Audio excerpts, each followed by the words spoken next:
The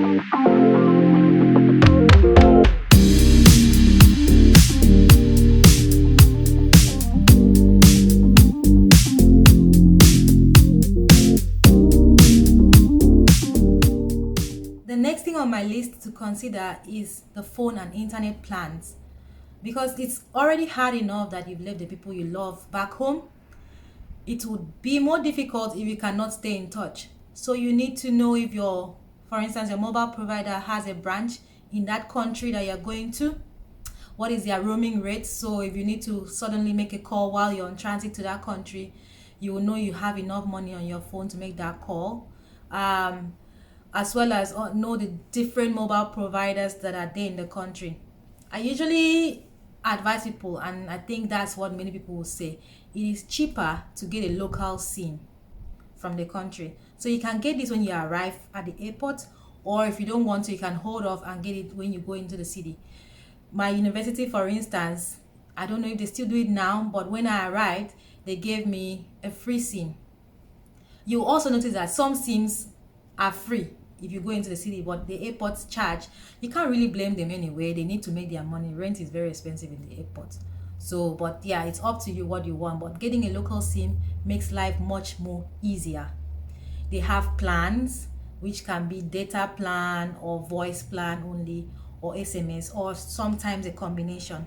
So you check with these mobile providers, mobile service providers, whatever, and to know what package they have, and you choose whichever one suits you. Some people don't really need to make calls, they just need data, so they just buy the data package. Sometimes it's pay as you go on a contract, other times is prepay. So it's really up to you to choose what you want. But the one I really want to mention here is the international plan. So some mobile providers would have plans that can make calling out other countries, calling home, cheaper. Hop on that plan, but before you hop on that plan, make sure to check that your country, the ones that you're going to be calling frequently, is on that plan. Why I'm saying this, it happened to me. I just saw international plan. I was super excited because I hadn't seen that before. I saw international plan and I didn't even read, the conditions. I bought it and then I called home. I was like, boy, my friends were even asking me, babe, you sure say this thing? I said, forget that thing, I get international plan. When the bill came, I cried, but it was too late because it's there. I called customer service. The man was telling me it's there. Anyway, so don't be like me. Check to be sure that your country, the one that you're going to be calling, is on that their international plan. And if you don't have that, like here, we don't have international plan that covers Nigeria. So what we use is the social media. So WhatsApp, Facebook, Instagram, whatever works for you. And the one I find useful for me is internet phone calls. So they have some apps that I think work with different mobile providers to make it possible that you can call over the internet. All you need to have is data and then install the app. Then you buy calling credit from them and you can make calls. So there are so many of them right now. So you just check whichever one gives you a cheaper rate and is suitable for you, and you use that. The next one you have to, which is very critical, without this you're going nowhere, is visas. So visa and other visa related aspects, documents and information that you need to know. So you need to check that you need a visa to that country. Not everyone requires visa to study in some countries, but most people do. So if you need the visa, what are the requirements? What are the criteria that you need to meet for this visa? Ideally, most visas will want you to show that you have enough money to fund your studies as well as take care of yourself while you are in that country. They will need to check your health. So some people will need you to do some medical tests. Others will need you to, in addition to that medical test, have travel insurance. And then the other thing for visa is character. So because they need to check your character, which means that you would probably need police certificate. Not all countries require all these things. That's why it's good to check with their immigration. You don't really need an agent except you are busy. You can always do the research yourself. If you're going to doing masters by research or PhD, this is the time to get yourself into the research spirit by doing the research yourself to understand what are the requirements. Some countries immigration are very open, like New Zealand. Anything you want, any information you want, you can actually get it from their site. You just need to know how to search. And if you cannot search, you can call them. It's very expensive if you're outside the country, but you can call them, or you can write them. I think it's called. Yeah, I haven't had to call them from outside the country anyway. But everything you want to know, most immigrations put everything on their website. To do the search, and you have to know what type of documents you need to show. So like I said, health, so you may need to do some blood work and x-ray, medical insurance, travel insurance, some medical test. Okay, I just said it, x-ray and blood work. English language proficiency. So some countries like UK don't need you to show that they're very good at speaking English, because already we learn in English in Nigeria. Sometimes some other countries will want you to show them that you can at least communicate in everyday life in English. So you probably may have to write English test. Countries like US want you to write GRE or SAT, depending on the level of study you're going into. So you check all these tests, whether you need them, and plan to write and pass them early on before you get to that stage of visa. Then for the visa as well, you need to know the processing times, because processing times vary, and they vary based on the category of visa, which brings me to your student visa. Student visas have different types. So study and know which type of student visa you fall under, and the criteria you need to meet, and the different tests you have to take or documents you have to show, so that you can get your visa hitch free. Some of them will require you to pay, like New Zealand required me to pay 1 year fees ahead of time. But if you have scholarships, some scholarships are recognized, some are not recognized by the country. That depends on the relationship they have with that country. So be sure to check that your scholarship is recognized by that country, and if at all is not, what do you need to do? Would you need to sign some kind of financial undertaking to prove that this scholarship is actually legit? And of course, before you can get visa, you need to have a passport. So if you don't have a passport, it will be time to get one. For Nigeria, the Nigerian immigration is the one that give out the passport. Don't go any other place. So it's Nigerian immigration. And aside from Abuja, the rest of the states within Nigeria, you can find the immigration at the Federal Secretariat. Make sure it's immigration you are going to before you give your money to someone else. Egungun will enter express and motor will jam them. Be careful. Okay.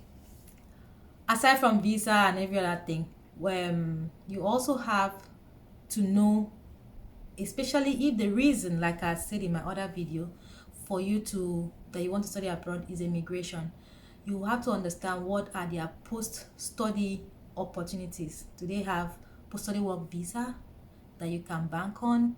Do they have programs for students post-study? So it's good to have an idea of this. Sometimes you did not decide that your main goal wasn't to stay after, but you go to that country and you fall in love with that country, and you fall in love with the way they do things, and you want to settle in that country, or probably you meet the love of your life and you decide to marry and settle down in that country. You need to understand the programs they have for students post-study. Then after you do that, another thing you should consider, I feel is important as well, money matters. This one would make your experience very good or would put you in a lot of trouble if you are ill prepared. So the whole idea is to get you ready. So you need to really know how to handle your finances. And I'm not talking about scholarships here or funding. That one is a different story. I'm talking about every other financial aspect like budgeting and things you need to consider. Some, perhaps some of us are, some of the students are probably living with their parents or have their guardians, so they don't really think about those other extra stuff surrounding it. But now you'll be staying by yourself and you're going to be independent. So you need to know all those things. Money matters.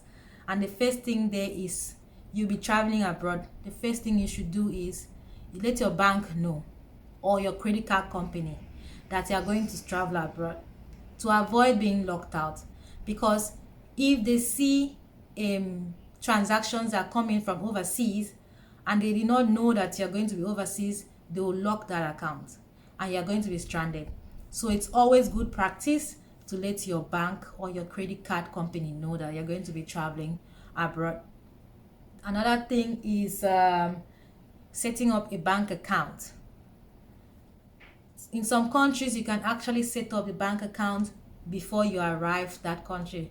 New Zealand, when I came here, they were practicing that. I have not checked to update myself, but you can actually set up a bank account ahead of time. The only thing here is not an issue, it's just a safety measure, is that you can only deposit, but you cannot withdraw. You only have the ability to withdraw when you arrive that country and then activate the account. So they see you that you are you, okay, sign here, sign here, sign here, and then they release the account to you. The good thing about this is that if setting up your bank account ahead of time, if you have scholarships or you have a sponsor, they can actually send the money and you have that money by the time you arrive, so that you are not stranded. So this is one benefit of having a bank account ahead of time. Another thing is good to carry cash. Just have some cash on you, which will help you when you're traveling. When you are traveling and you want to maybe buy something or spend some money for whatever reason, you need money, so you have cash.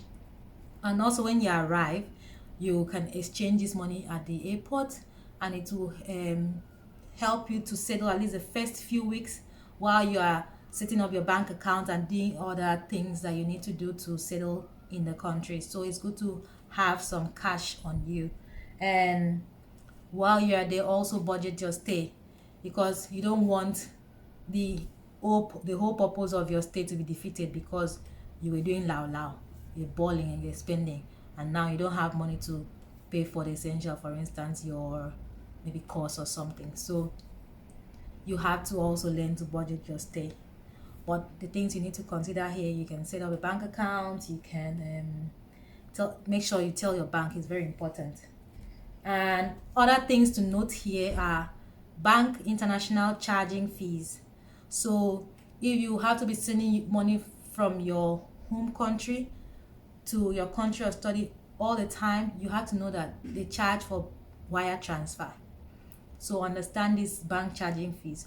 Or if you are using people like Western Union, they also charge. So you need to know this and factor that in to your expenses. The current exchange rate is another thing you have to understand. And this is one of the reasons why I said UK wasn't for me in terms of study, because the exchange rate was mad.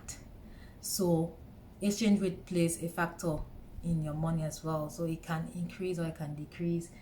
And the monetary system in that new country that you are in. And I'll tell you a story about this, and so you can understand what I mean. When I was in UK doing my masters here, I went to buy something. I was with my friend, so I went to pay for something at the till, and they use coins a lot. We don't use coins a lot in Nigeria. We are either cashless or we have cash. So they use coins a lot. So I needed to pay for the stuff and I had coins. I was busy counting 1, 2, 3. Even not for my friend that was there, he's been there for a while, so just took it and paid the man. And you don't want to be that person on the queue counting coins and keeping the line long. So you need to understand their monetary system if they use a lot of coins. Most countries are cashless these days, so you may not have to use the coins a lot, but it's also good to know their monetary system. We are almost at the end, so stay with me. Something else that you should consider is having emergency numbers handy. So the emergency number for the country, for your university, and for yourself. That of the country is quite easy because we see them in movies. But if you don't know it, just a quick Google search should be able to tell you the emergency contact of that number. Of that country.